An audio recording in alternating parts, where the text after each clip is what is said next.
आज simple calculator design करना हम देखेंगे कि WinForm के अंदर हम एक सिंपल कैलकुलेटर किस तरह से डिज़ाइन कर सकते हैं। ऑल्दो इंट्रोडक्शन पार्ट में यानी जो प्रीवियस सेशंस थे उसमें हमने WinForm की यूजेज को देखा कि किस तरह से कंट्रोलर ऐड किए जाते हैं और उसमें वर्किंग होती है।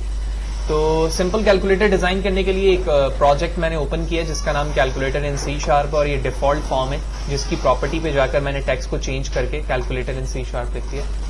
तो अगर एक स्टैंडर्ड कैलकुलेटर की बात करें तो सबसे पहले हमें एक टेक्स्ट बॉक्सेस की ज़रूरत है और उसके बाद वो तमाम numbers, operator and then output button जिसे हम इक्वल के साइन से रिप्रेजेंट कर रहे होते हैं। तो सबसे पहले मैं यहाँ पर आता हूँ और एक टेक्स्ट बॉक्स ड्रॉप कर लेता हूँ। इस टेक्स्ट बॉक्स को मल्टीलाइन कर देता हूँ और साथ ही साथ इसमें आप देख रहे हो लेफ्ट साइड से काउंट स्टार्ट हो रहा है, यानी आप जब भी कुछ लिखना शुरू करोगे लेफ्ट से होगा। आप चाहते हो राइट से हो तो आप इसे राइट भी कर सकते हो, तो मैंने राइट कर दिया। देन इसके बाद जो डिफ़ॉल्ट फॉन्ट फैमिली है वो मैं मॉडर्न कर रहा हूँ और साथ ही साथ इसके टेक्स्ट साइज को बढ़ाकर बोल्ड कर दिया। तो जो भी टेक्स्ट लिखा जाएगा वो बोल्ड +20 उसका फॉन्ट साइज होगा। ये करने के बाद कुछ बटन्स की ज़रूरत है, तो मैं एक बटन ड्रॉप करता हूँ और इस बटन को नाम देता हूँ, यानी इसके टेक्स्ट पर आऊँगा, उसका नाम देता हूँ बैक स्पेस। सॉरी, मैंने कंट्रोलर का नाम दे दिया, चलें कोई मसला नहीं है। तो टेक्स्ट पर हमें चेंजिंग करने की ज़रूरत है। तो ये लिखा हुआ है टेक्स्ट, मैं इसका नाम रखता हूँ back space, then copy paste, copy and paste. इस बटन का नाम रख देते हैं हम कैंसिल। सिमिलरली ये दो बटन हैं, दोनों बटन को मैंने कॉपी किया, दोनों को पेस्ट किया और इसके जो साइज़ हैं वो चेंजेस की मैंने। ठीक है, मुझे एक लाइन में तकरीबन 5 बटन चाहिए, तो मैंने कॉपी किया, पेस्ट किया।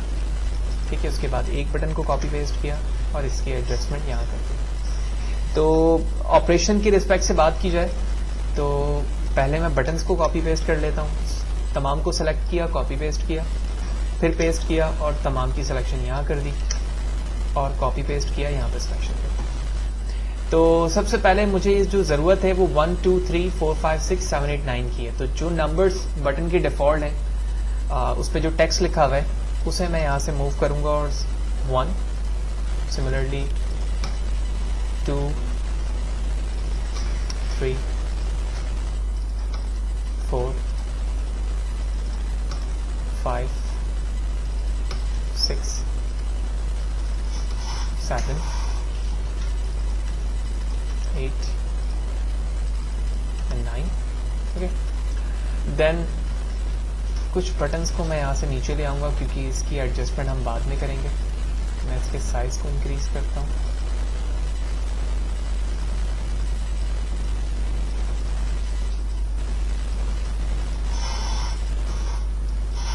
और इस बटन को मैं इक्वल से रिप्रेजेंट करता हूँ, इसे डॉट लगाता हूँ। ठीक है, विच मीन पॉइंट। और इस बटन को मैं नाम दे देता हूँ 0 का। ये कुछ बटन्स हो गए हमारे। यहाँ पर कुछ बटन एक्स्ट्रा हैं, इन तीनों को मैं इस वक्त डिलीट कर रहा हूँ। ठीक है, और इस बटन की एडजस्टमेंट मैं विड्थ के रिस्पेक्ट से थोड़ी बढ़ा देता हूँ।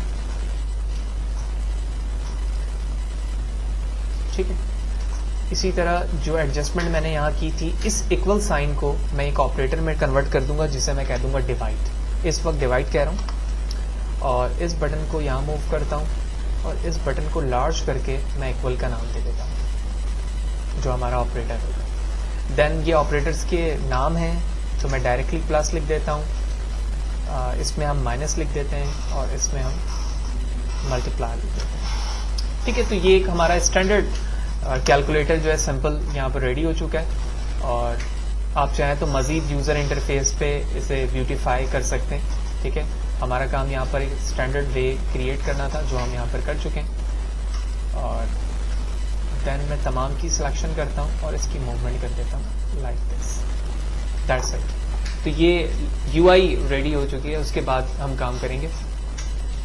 तो सबसे पहला फोकस हमारा ये है कि हमें क्या करना है कि जब मैं किसी बटन को भी क्लिक करूं तो उस पे जो नंबर लिखा हुआ है वो टेक्स्ट बॉक्स पे शो हो जाए। ठीक है, तो इस चीज के लिए सबसे पहले मैं बटन 1 पर आता हूं और इसकी क्लिक इवेंट पे चलता हूं। क्लिक इवेंट पे जाने के बाद कहता हूं if text box 1 dot text, जो कि टेक्स्ट बॉक्स 1 का नाम है, एक ही टेक्स्ट बॉक्स है हमारे पास, अगर ये ऑलरेडी कंटेन करता है 0 को, ठीक है, अब 0 क्यों लिख रहे हैं उसकी बारी नीचे आएगी, उसका जिक्र नीचे आएगा। और साथ ही साथ मैं ये कहता हूं कि ये text box 1 dot text is not equal to null, यानी वो खाली भी नहीं है और उस टेक्स्ट बॉक्स में 0 भी नहीं लिखा हुआ है। दो चीजें मैंने यहां पर कंसीडर की हैं, तो तुम क्या करो, टेक्स्ट बॉक्स 1 डॉट टेक्स्ट के अंदर 1 लिख दो, क्योंकि जिस बटन के लिए मैं काम कर रहा हूं उस पर क्या लिखा हुआ है, 1 लिखा हुआ है। और अगर ऐसा ना हो तो तुम क्या करो, तुम करो टेक्स्ट बॉक्स 1 डॉट टेक्स्ट के अंदर जो कुछ भी लिखा हुआ है उसके साथ कॉन्कैटिनेट किसे कर दो, 1। अब ये लिखने का मकसद यहां पर उस वक्त मुझे समझ में आएगा जब मैं 0 पे कोडिंग कर रहा हूं। फॉर एग्जाम्पल टेक्स्ट बॉक्स के अंदर यूजर ने एक दफा 0 लिख दिया, अब वो बार बार 0 को क्लिक करता रहेगा तो क्या होगा, कॉन्कैटिनेशन की रिस्पेक्ट से 0 बार बार ऐड होता रहेगा, हालांकि ऐसा नहीं होना चाहिए। लिहाजा अगर वो 1 के बाद जितनी दफा 0 प्रेस करेगा तो ऐड हो जाना चाहिए। लिहाजा इस लॉजिक के लिए हमने यहां पर क्या किया है, पहले टेक्स्ट बॉक्स को चेक किया है कि क्या उसमें सिर्फ 0 है और साथ ही या वो नल के बराबर तो नहीं है, तो तुम्हें क्या करना है, उसमें वो नंबर ऐड कर देना है। लिहाजा मैंने 1 पे ये काम किया और मैं अपने प्रोग्राम को रन करके टेस्ट करता हूं, तो 1 लिखा मैंने, आप देख रहे हो मल्टीपल टाइम ये चीज आ रही है, ठीक है, बाकी पे कोडिंग नहीं है। लेकिन अगर मैं इसी कोड को यहां से कॉपी करूं और अपने UI पे आके 0 पे प्रेस करूं, ठीक है, और थोड़ी देर के लिए मैं इसे यहां से कमेंट करता हूं। कमेंट करने के बाद जो सिंपल हमारा तरीका होता है कि टेक्स्ट बॉक्स 1 डॉट टेक्स्ट बराबर कर दो 0 के, तो इसका मतलब है जब जब मैं बटन को क्लिक करूंगा 0 प्रिंट हो जाएगा टेक्स्ट बॉक्स में। तो मैं रन करता हूं, तो मैं 0 लिखते जा रहा हूं, तो अभी आप देख रहे हो एक ही दफा है, ठीक है, ये सिंपल लॉजिक के रिस्पेक्ट से। लेकिन बाद में अब मैं कॉन्कैटिनेट नहीं करवा पाऊंगा 1 से, देखो ये क्या हो जा रहा है, रिप्लेस हो जा रहा है ना टेक्स्ट बॉक्स, तो रिप्लेस तो हमें नहीं करना है। तो इस चीज के लिए हमने इस लॉजिक को इस्तेमाल किया है कि पहले टेस्ट करो कि क्या टेक्स्ट बॉक्स में 0 मौजूद है और वो नल के बराबर नहीं है, तो क्या करो 1 लिख दो, वगरना तुम क्या करो, जो कुछ भी लिखा हुआ है उसके साथ ज्वाइन कर दो उस नंबर को जो कि यूजर प्रेस कर रहा है। लिहाजा मैं इस चीज को अब कमेंट करूंगा और जो चीज कोड ऑलरेडी मौजूद था उसे अनकमेंट करते हैं, क्योंकि ये काम 0 के लिए है। तो जहां पर टेक्स्ट बॉक्स पर 1 लिखा है मैं 0 लिख दूंगा और यहां पर भी 0 लिख दूंगा।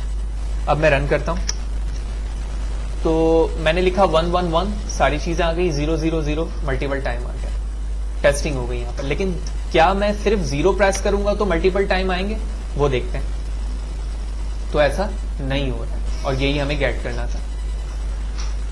तो जो चीजें हमने यहां पर 1 और 0 के लिए की हैं, बिल्कुल तमाम कोडिंग दूसरे नंबर्स के लिए भी होंगी। तो थोड़ी देर के लिए मैं वीडियो को पॉज कर, हमने तमाम नंबर्स को कन्वर्जन कर लिया और इस वक्त हम 9 नंबर पे मौजूद हैं। लिहाजा मैं इसे भी कोड को सेम कॉपी पेस्ट करने के बाद नंबर जहां पर लिखा हुआ उसे रिप्लेस कर रहा हूं। तो ऑलमोस्ट हमने तमाम नंबर्स पे कोडिंग कर ली है 0 to 9। लिहाजा हम टेस्ट कर दें तो 1 2 3 4 5 6 7 8 9 एंड 0, तमाम नंबर मल्टीपल टाइम भी हो सकते हैं, जैसे कि आप यहां पर देख रहे हैं। अब करना क्या है, अब हमें इस बात को समझना है कि जब आप ऑपरेटर प्रेस करोगे तो होगा ये कि जो पहला नंबर आपने टेक्स्ट बॉक्स के अंदर लिखा था वो एक वेरिएबल के अंदर स्टोर होगा और वेरिएबल पे स्टोर होने के बाद वो ऑपरेटर की बिहाफ पर डिसीजन लेगा कि पहले नंबर के साथ क्या करना है। देन जैसे ही आप प्लस के साइन को क्लिक करोगे तो टेक्स्ट बॉक्स एम्प्टी हो जाना चाहिए और वो इस बात का कैपेबल हो टेक्स्ट बॉक्स कि वो दूसरा नंबर आप उसमें लिखें। जब आप दूसरा नंबर लिख लेंगे देन आप इक्वल साइन प्रेस करेंगे तो आपका आउटपुट आ जाएगा। लिहाजा इसका मतलब ये हुआ कि आप प्लस साइन के अंदर आकर डिसीजन मेकिंग करेंगे कि टेक्स्ट बॉक्स के अंदर जो चीजें लिखी गई हैं वो इंटीजर होनी चाहिए। जैसे कि हम प्रीवियस सेशन से भी देखते आ रहे हैं कि टेक्स्ट बॉक्स के अंदर जो भी चीज लिखी आती है वो स्ट्रिंग में होती है, लिहाजा पहले उसे इंटीजर में कन्वर्ट करना होता है। तो अब मैं आऊंगा अपने ऑपरेटर पर, प्लस के ऑपरेटर पर आने के बाद मुझे क्या करना होगा, मैं एक वेरिएबल लेता हूं इंटीजर फर्स्ट नंबर के नाम से और इसे कन्वर्ट करता हूं मैं इंटीजर, या कन्वर्ट टू डबल कर लें आप, ठीक है। किस चीज को करना है double, text box 1 dot text को। देन इसके बाद मुझे एक काम करने की जरूरत है कि टेक्स्ट बॉक्स 1 डॉट टेक्स्ट को मुझे क्या करना होगा, एम्प्टी। जैसे ही मैंने बटन को प्रेस किया तो एक वेरिएबल स्टोर हुआ। स्टोर होने के बाद हमें क्या करना है, एक स्ट्रिंग डिफाइन करूंगा मैं स्टैंडर्ड, ठीक है। तो इसको कर लेते हैं हम, सॉरी, डबल FN, और तो मैं यहां पर डिफाइन कर लेता हूं डबल FN कॉमा सेमीकोलन, और उसके बाद स्ट्रिंग ऑपरेशन। तो 2 वेरिएबल हो गए। यहां पर आऊंगा और ऑपरेशन के अंदर, क्योंकि ये वेरिएबल है, मैं किस बटन के लिए कोडिंग कर रहा हूं, प्लस साइन के लिए, तो मैंने स्टोर करवा दिया। क्लियर। तो फर्स्ट नंबर स्टोर हुआ टेक्स्ट बॉक्स 1 के अंदर, जो कुछ भी लिखा गया है FN के अंदर, और टेक्स्ट बॉक्स खुद ब खुद यानी इस लाइन की एग्जीक्यूशन पर एम्प्टी हो गई, और उसके बाद ऑपरेशन के अंदर प्लस साइन स्टोर हो चुका है। अब मुझे ये करना है कि इक्वल साइन की कोडिंग पर आना है और यहां पे ये बताना है। सबसे पहले तो मैं एक वेरिएबल लूंगा सेकंड नंबर के नाम से, ठीक है।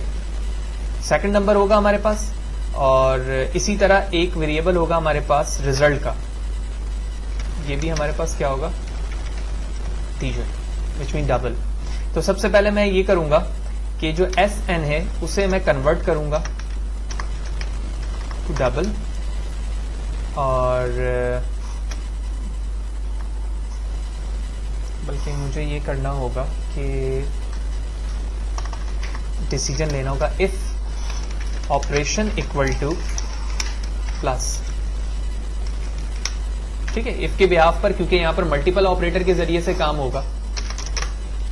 तो अगर ऑपरेशन के अंदर जो ऑपरेटर का साइन है वो प्लस स्टोर है, तो तुम क्या करो, तुम ये करो कि रिजल्ट के अंदर जो वेरिएबल हमारा रिजल्ट है उसमें FN और SN की वैल्यू को स्टोर करवा दो, ठीक है। लेकिन SN पे अभी काम नहीं हुआ है, लिहाजा SN पे काम करने के लिए मैं क्या करूंगा कि हम ऊपर आएंगे और यहां कहेंगे SN equal to convert to double text box 1 dot text.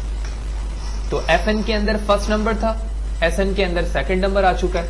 अब मैं यहां पर आऊंगा और कहूंगा कि जो वेरिएबल हमारा रिजल्ट है इसमें FN प्लस SN कर दो। जब ये काम हो जाए तो तुम क्या करो, जो टेक्स्ट बॉक्स 1 डॉट टेक्स्ट में वैल्यू डिस्प्ले होगी, ठीक है, आप उसे करोगे कन्वर्ट टू स्ट्रिंग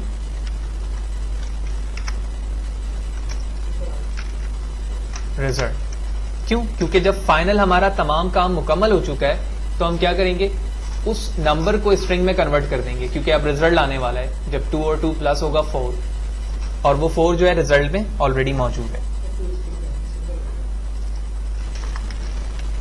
तो स्ट्रिंग पे कन्वर्ट करते हैं, ठीक है। ये हमारा काम हो गया। और अब मुझे क्या करना है, ऐसा भी तो मुमकिन है कि यूजर 2 प्लस 2 करने के बाद दोबारा से प्लस 2 करना चाहे। तो इसके लिए मुझे ये करना होगा कि जो हमारा फर्स्ट N है यानी FN है, उसको मैं दोबारा से क्या बना दूंगा,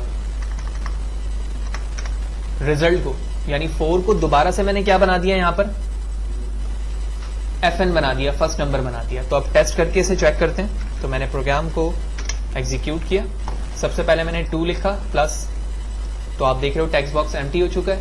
अब जो फर्स्ट वेरिएबल था FN उसमें 2 स्टोर हो जाना चाहिए। देन अब SN की बारी है, मैंने 2 दोबारा लिखा और इक्वल प्रेस किया, तो आप देख रहे हो कि सक्सेसफुली 4 हो चुका है। थर्ड या फाइनल लाइन के अंदर मैंने ये बताया था कि जो रिजल्ट आएगा उसको दोबारा से मुझे FN बना देना है। इसकी वजह ये थी कि अगर दोबारा कोई ऑपरेशन की जरूरत पड़े तो इसी 4 के अंदर भी कोई वैल्यू ऐड हो सकती है, लिहाजा दोबारा मैंने प्लस क्लिक किया और अब 4 प्रेस किया। अब मैं इक्वल करूंगा तो 8 आना चाहिए, दैट्स इट। तो ये सक्सेसफुली हमारा एग्जीक्यूट हो गया। तो ये सिंपल लॉजिक थी हमारी, जिसके जरिए से हमने डिसीजन लिया एक ऑपरेशन वेरिएबल के जरिए, और देन पहले हमने प्लस ऑपरेटर के अंदर ये काम किया और उसके बाद इक्वल के जरिए से हमने डिसीजन मेकिंग की। तो जिस तरह से अभी हमने एक प्लस ऑपरेटर के लिए काम किया और उस ऑपरेशन के साइन यानी प्लस के साइन पर डिसीजन लेते हुए प्लस के लिए ये काम किया है, बिल्कुल यही काम हम माइनस, मल्टीप्लाई एंड डिवाइड के लिए भी रिपीट करेंगे। किस तरह से, मैं अपने इस कोड को यहां से कॉपी कर लेता हूं। कॉपी करने के बाद मैं माइनस के साइन पर आऊंगा, इसके क्लिक इवेंट पे गया और यहां पर पेस्ट कर दिया, लेकिन जहां पर प्लस साइन लिखा हुआ है वहां पर मैं लिख दूंगा माइनस। सिमिलरली मैं इसी कोड को पेस्ट करूंगा मल्टीप्लाई पर, और प्लस के साइन के बजाय मैं मल्टीप्लाई लिखूंगा। एंड सिमिलरली डिवाइड के लिए भी यही कोड पेस्ट होगा और यहां पर मैं डिवाइड को यूज करूंगा। अब जिस तरह से मैंने इक्वल साइन पर प्लस साइन के लिए डिसीजन लिया था, बिल्कुल इसी तरह से फॉरवर्ड हम दूसरे बटन्स के रिस्पेक्ट से भी डिसीजन लेंगे। देन मैं इफ के इस स्टेटमेंट को कॉपी करता हूं, और कॉपी करने के बाद मैं इस इफ को पेस्ट कर दिया मैंने, और जहां पर साइन प्लस का मौजूद है मैं इसे माइनस करता हूं और इस ऑपरेशन पे भी माइनस कर दूंगा। देन एक और इफ पेस्ट करता हूं और इस प्लस की जगह मल्टीप्लाई, एंड सिमिलरली यहां पर भी मल्टीप्लाई, एंड सिमिलरली इस कोड को पेस्ट करता हूं और जहां पर प्लस साइन है उसे डिवाइड करता हूं और इस ऑपरेशन पे भी मैं इसे डिवाइड कर देता हूं, कंट्रोल एस कंट्रोल F5। तो तमाम ऑपरेशन यहां पर क्लियर हो चुके हैं। अब मैं 5 प्लस 5 करता हूं 10 को डिवाइड करता हूं 2 से 5 को मल्टीप्लाई करता हूं 5 से 25 और माइनस करता हूं इसमें से 25, तो ये 0 आ जाना चाहिए, ये 0 आ गया। तो चारों ऑपरेशन हमारे सक्सेसफुली यहां पर वर्क कर रहे हैं। नाउ बैक स्पेस की तरफ चलते हैं और बैक स्पेस के बाद हम फिर कैंसिल के बटन को देखेंगे कि कैंसिल के बटन पे कैसे काम होता है। तो बैक स्पेस क्या करता है, अगर आप किसी स्ट्रिंग की बात करें, पहले तो हम बैक स्पेस के इवेंट पे चलते हैं और मैं कोई नंबर लिखता हूं 1 2 3 4 5 6। तो आप देख रहे हो कि आप लेफ्ट से राइट की तरफ, आगे की तरफ जा रहे हो, और जब आप बैक स्पेस अपने कीबोर्ड से प्रेस करते हो तो लास्ट जो वैल्यू लिखी हुई होती है वो एक वैल्यू वहां से हट जाती है। यानी आप देख रहे हो कि स्ट्रिंग का एक सब स्ट्रिंग होता है, यानी सब पार्ट होता है जो -1 के साथ लास्ट इंडेक्स की वैल्यू हट जाती है। अगर कहा जाए कि इंडेक्स वैल्यू 0 से स्टार्ट होती है तो बिल्कुल सही है, लेकिन अगर मैं राइट की तरफ से इंडेक्स की बात करूं तो ये -1 से स्टार्ट होती है। ठीक है, तो इसी बिहाफ पर मैं एक एक इंडेक्स की वैल्यू को डिलीट कराऊंगा क्लिक इवेंट पर। इसके लिए सबसे पहले तो मैं एक वेरिएबल लेता हूं इंटीजर t और text box dot text dot length. तो t के अंदर मुझे टोटल लेंथ मिल जाएगी। ठीक है, लेंथ मिलने के बाद मैं कहता हूं अगर t यानी जो इंडेक्स वैल्यू 0 से बड़ी है, इसका मतलब है कि टेक्स्ट बॉक्स में एक भी नंबर लिखा है। अगर लिखा जाएगा तो ही 0 से बड़ी वैल्यू बनेगी, वगरना वो टेक्स्ट बॉक्स एम्प्टी ही रहेगा। तो अगर ऐसा होता है तो टेक्स्ट बॉक्स डॉट टेक्स्ट के अंदर आप क्या करो, text box dot text dot सब स्ट्रिंग। तो सब स्ट्रिंग इंटीजर वैल्यू 0 से स्टार्ट होगी और हर दफा में से t जो हमारी वैल्यू है, जो एक्चुअल नंबर रखता है, 5 इंडेक्सेस की वैल्यू है तो 5 रखा जाएगा। अगर 3 मैंने वैल्यू लिखी है टेक्स्ट बॉक्स में तो इंडेक्स वैल्यू 3 है। इसमें से हर दफा क्या करो, एक माइनस करते जाओ। तो होगा क्या कि जब भी आप क्लिक करोगे और उसमें मोर देन 0 से वैल्यू लिखी जाएगी तो एक दफा क्लिक करने पर वो एक वैल्यू को नेग्लेक्ट करता जाएगा। अच्छा, अभी बात खत्म नहीं हुई। अब हम क्या करते हैं कि टेक्स्ट बॉक्स पर जरूरी है कि हमारा फोकस रहे। यहां फोकस से मुराद ये होता है कि जब मल्टीपल टेक्स्ट बॉक्सेस हमारे पास होते हैं तो जब यूजर कहीं पर गलती करता है तो ना सिर्फ हम ये चाहते हैं कि कोई कमेंट शो हो, बल्कि ये भी चाहते हैं कि कर्सर जो है हमारा उसी टेक्स्ट बॉक्स पर ही रहे। इसे हम कहते हैं फोकस। तो मैं यहां पर आने के बाद कहता हूं टेक्स्ट बॉक्स 1 डॉट फोकस। ठीक है, देन मैं कहता हूं कि टेक्स्ट बॉक्स 1 पर फोकस तो हमारा आ चुका है। अब क्या करो, टेक्स्ट बॉक्स का सिलेक्टेड जो है ना, सिलेक्शन स्टार्ट जो है, text box 1 dot selection start, यानी उसकी सिलेक्शन अब कहां से शुरू होगी। अगर मैंने लिखा है 1 2 3 और जैसे ही मैंने 3 को डिलीट किया तो सिलेक्शन स्टार्ट कहां से होगी, 1 2 के बाद से होगी, यानी 3 की जगह पर नया नंबर अपेयर हो जाएगा। तो selection start equal to text box 1 dot text dot length. आप इसे इस तरह से समझ सकते हो कि मैंने लिखा 1 2 3, तो अभी सिलेक्शन स्टार्ट 3 के बाद की है, लेकिन जैसे ही मैं बैक स्पेस करता हूं अब 2 के बाद की है। ठीक है, तो ये करने के बाद मैं टेक्स्ट बॉक्स की सिलेक्शन लेंथ को क्या कर देता हूं, 0। तो सिलेक्शन लेंथ इक्वल टू 0, यानी जो भी उसकी लेंथ है वो वहां से 0 बन जाएगी जहां से वो दोबारा से स्टार्ट हो रही है। तो कंट्रोल F5 मैंने प्रोग्राम रन किया, मैंने लिखा 1 2 3 4 5 6, 5 के बाद यानी 6 पर जब बैक स्पेस किया तो वो नंबर चला गया वहां पर। अब जब मैं दोबारा नंबर लिखूंगा तो उसी की जगह पर आएगा। अब मैं दोबारा डिलीट कर रहा हूं 1 1 1 1 एंड 1 फाइनली। तो आप जब देख रहे हो जब मैं डिलीट करना स्टार्ट करता हूं तो कर्सर यहां पर आ जाता है और इस टेक्स्ट बॉक्स पर एक फोकस है, ठीक है, और ये बार बार वैल्यू को खत्म करता जा रहा है। तो ये बैक स्पेस का ऑप्शन था। नाउ कैंसिल के लिए क्या होता है, कुछ भी लिखा हुआ वो दोबारा से एम्प्टी हो जाए। तो बड़ा आसान सा हल है, इस बटन पे जाएंगे, हम कहेंगे text box 1 dot text equal to inverted comma empty, control F5। तो 1 2 3 वट जो भी आपने लिखा डायरेक्ट आप कैंसिल क्लिक करो 0, उसके बाद 9 + 9 18 कैंसिल, ठीक है। तो ये हमारा काम हो गया और अब बारी आती है 0 एंड पॉइंट की, डेसिमल पॉइंट की। तो डेसिमल पॉइंट अगर डायरेक्टली डिस्प्ले किया जाए तो हम text box 1 dot text equal to inverted comma dot लिख देते हैं, ठीक है, और मैं लिखता हूं 12 पॉइंट। तो ये वही चीज हो रही है जो उससे पहले हो रही है, ठीक है, जो बिल्कुल हमने स्टार्ट पे देखा था। तो पहले तो आप मुझे खुद परफॉर्म करके दिखाएं या आप खुद कोशिश करें कि पॉइंट के लिए हम क्या कर सकते हैं, ठीक है। सबसे पहली बात, जिस तरह 0 एक से ज्यादा दफा स्टार्टिंग पे नहीं आता, इसी तरह पॉइंट भी किसी भी नंबर्स के दरमियान सिर्फ एक दफा अपेयर हो सकता है, ठीक है। तो आप इसे ट्राई करें, देन हम प्रोसीड करते हैं। तो डॉट के लिए हम क्या कर सकते हैं, तो ये चीजें सक्सेसफुली रन नहीं हो रही हैं क्योंकि अभी हमने देखा कि जैसे ही हम किसी नंबर के बाद टेक्स्ट डॉट को प्रेस करना चाह रहे हैं तो वो कॉन्केटिनेशन नहीं हो रही बल्कि रिप्लेस हो जा रहा है। तो इस चीज के लिए हम सबसे पहले इफ की कंडीशन के अंदर चेक करते हैं कि टेक्स्ट बॉक्स 1 डॉट टेक्स्ट, ठीक है, कंटेन्स, और इस कंटेन के पैरामीटर के अंदर आप देख रहे हो 4 वैल्यू। तो इस 4 के अंदर आप डॉट प्रेस करते हो और इसके जरिए से फर्दर डिसीजन लेते हो। तो इसके जरिए से क्या होगा कि अगर ऑलरेडी डॉट मौजूद है तो वो उससे रिप्लेस कर जाएगा, अगर डॉट मौजूद नहीं है तो डॉट ऐड कर दिया जाएगा।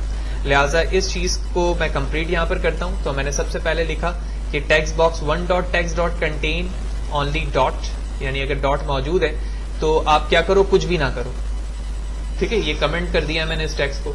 लेकिन अगर डॉट मौजूद नहीं है तो तुम क्या कर दो, उसको कॉन्कैटिनेट कर दो टेक्स्ट के साथ, ठीक है। इससे फायदा ये होगा कि आप एक लाइन पर, यानी जब आप कोई भी नंबर लिख रहे होंगे तो एक से ज्यादा डॉट एंटर नहीं कर सकते, जो कि मैथ्स के रूल के भी खिलाफ है कि आप एक ही दफा डॉट प्रेस कर सकते हैं। 2.5 लिख सकते हैं, 2.5.0 नहीं लिख सकते, ठीक है। तो लिहाजा इसको मैं रन करता हूं और मैं 2 पॉइंट लिखता हूं, 5 6 और दोबारा पॉइंट प्रेस कर रहा हूं तो आप देख रहे हो कि पॉइंट डिस्प्ले नहीं हो रहा है। तो विच मीन्स सक्सेसफुली हमने तमाम ऑपरेशन को यहाँ पर डिस्प्ले करके देखा कि किस तरह से तमाम नंबर्स टेक्स्ट बॉक्स में आएंगे, इसी तरह तमाम ऑपरेशन किस तरह से होंगे, और 0 और डॉट को देखा। उसके बाद इक्वल साइन के तमाम ऑपरेशन को हमने देखा कि इक्वल साइन को हम किस तरह से कर रहे होते हैं। देन कैंसिल के बटन और बैक स्पेस को देखा। तो इस सेशन के अंदर हमने कंप्लीटली एक सिंपल कैलकुलेटर को जनरेट किया, ऑल्दो हम अपकमिंग सेशन के अंदर साइंटिफिक कैलकुलेटर देखेंगे कि हम इसी सिंपल के साथ अपने साइंटिफिक ऑपरेशन को किस तरह से ऐड कर सकते हैं।